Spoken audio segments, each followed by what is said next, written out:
So back here in aft steering, we have a rotary vane type steering gear system.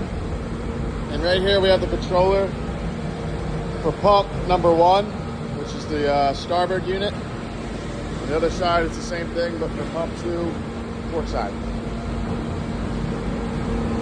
Here we have a positive displacement pump, starboard side, port side, to ensure that hydraulic fluid is moving when the pump is running. This whole tank is a storage tank, and with this manual hand pump, you can transfer fluid from the storage tank to each respective sump, the pump. Part of an engineer's rounds every day is to come back here and check the dipstick for the fluid level.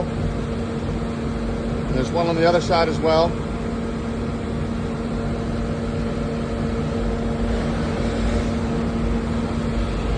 Move on over.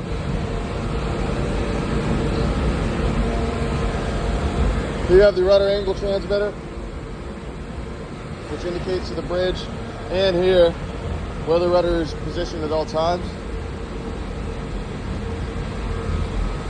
For a steering gear test, it usually happens about a half hour or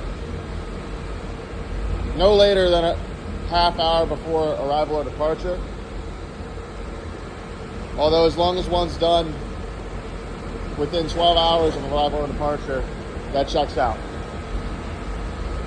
So the first step is to use this phone, which is the 1JV, to call to the bridge that we're ready for a steering gear test, where we'll take control. In local, you'll switch this switch to local, and then pull up and start the pump. And this is for unit 2 or 1, it doesn't matter which one you start with.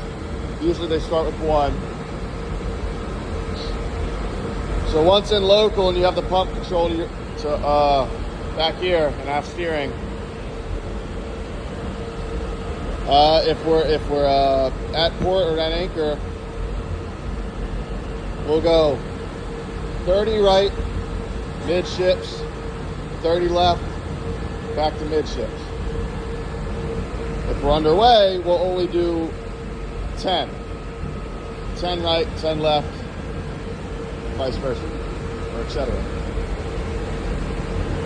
So after we've done one test on the starboard side unit, we'll stop the pump and start up the port side unit, where we'll do the same thing. Depending if we're underway or at port or at anchor, right, midships, left, midships. And at each interval, the bridge will call back to us that they confirm that we're at the designated angle. So after we've done our test down here,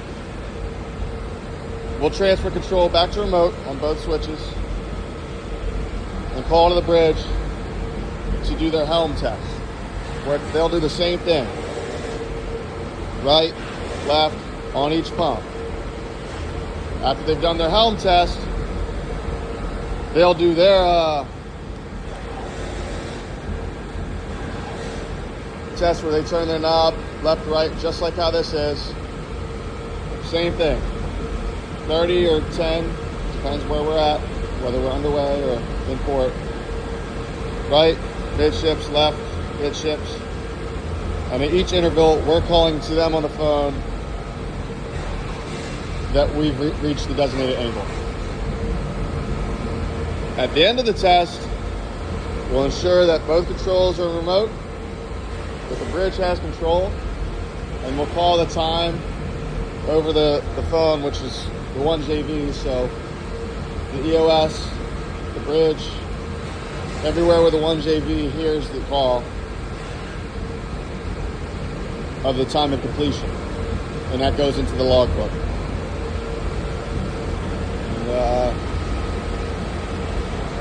Oh yes, one more thing. This is the manual steering. pump. To operate it, all you have to do is open these two valves, ensure that these pumps are off, and then you can crank the wheel for the desired angle, which you can see here. And then one last thing.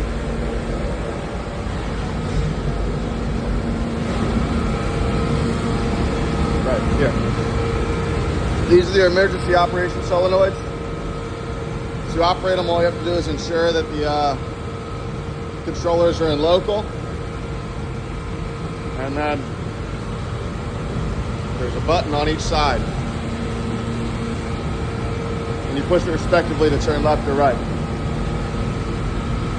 That's it.